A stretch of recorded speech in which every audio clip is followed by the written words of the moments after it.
Hello everyone! Sino sa inyo ang bukod sa spaghetti, ang lasagna ay paboritong-paborito? Pero pagka usapang lasagna, tunog mayaman hindi ba? Dahil kailangan natin ng oven dito. Wala ka bang oven? No problem! Dahil ang kailangan mo lang dito ay kawali. So nagpainit ako ng tubig, nilagyan ko ng kunting asin at mantika. Pakukuluin natin ito at pagkakulo na, nilagay ko ang ating lasagna pasta. Pakukuluan natin ito for about 4 to 5 minutes. Dapat po hindi maging overcook ang ating lasagna pasta. So after 4 minutes, ito na ang ating lasagna pasta. Isi-set aside muna natin ito. Sa isang kawali, maglalagay tayo ng konting cooking oil at pagka mainit na, ilalagay na natin ang ating chopped onions. Igigisa natin ito ng bahagya at ilalagay na natin ang ating giniling na karning baboy. Ang gamit ko dito ay 450 grams. Maglalagay tayo dito ng paminta, garlic powder, at kailangan din natin dito ng tomato sauce. Any kind po of tomato sauce ay pwedeng gamitin. And after, maglalagay ako dito ng spaghetti sauce. At dahil Pinoy ako, ang gamit ko dito ay Filipino spaghetti sauce. Simutin natin dahil sayang. Haluin lang natin ng mabuti hanggang sa lahat ng ingredients ay mag-combine. At para mas maging masarap ang ating red sauce, maglalagay tayo dito ng kunting asukal at saka kunting asin. Titingnan natin ang timpla at pagka okay na, ilo-lower natin ang apoy hanggang sa maluto ang ating giniling. Niluto ko ito for about 10 minutes. At this point, gagawin na natin ang ating white sauce para sa ating lasagna. Naglagay ako ng butter at saka konting harina. Hahaluin natin ito hanggang sa mag-melt ang ating harina at butter dito. At pagka okay na, saka natin ilalagay ang ating evaporated milk.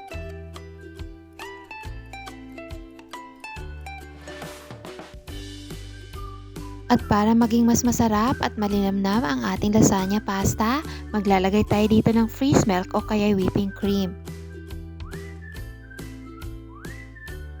Lulutuin natin ito over low heat at kailangan natin ditong maglagay ng cheese. More cheese, more yummy! Naglagay din ako dito ng paminta, konting asin, at saka natin ito lulutuin over low heat. Dapat po tandaan, low heat lang para hindi masunog ang ating white cream. Pakukuluin natin ito hanggang sa maging malapot ang ating white sauce. And at this point, ready na! And at this point, ready na ang ating white sauce, ang ating tomato sauce, at ang ating lasagna pasta. So at this point, sa isang malaking kawali, ililayered lang natin ang ating sauce. Una, naglagay ako ng red sauce o kay tomato sauce at ipapatong natin ang ating lasagna noodles. Naglagay ako ulit dito ng red at saka white sauce sa ating pasta. At uulitin lang natin ang process. At para maging mas masarap, more cheese, more yummy! Sundan lang po kung paano ko ginawa.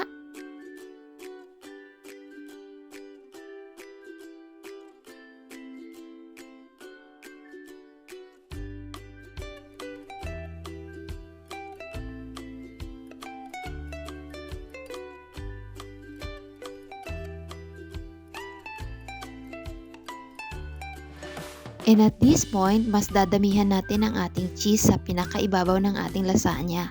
Tatakpan natin ito for about 10 minutes over low heat. Dapat po low heat lang dahil luto na ang ating sauce at saka ang ating pasta. After 10 minutes, heto na siya. Isi-simmer lang natin ng konti. And after few minutes, ready nang kainin yan.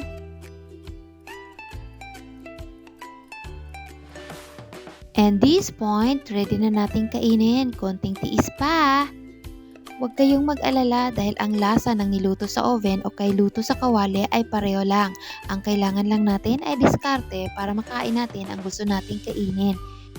Gusto ko lang pong ibahagi sa inyo na merong mga resepeng iniisip nating sa oven lang nagagawa. Gusto kong ibahagi dun sa mga walang oven na pwede nating kainin ang napakasarap para sa ating tingnan pero wala tayong oven. Diskarte lang ang kailangan. And heto na nga, nakikita nyo ba?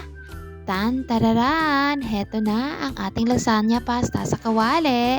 Thank you for watching everyone at kung bago ka sa aking channel, palambing naman ng subscribe dyan.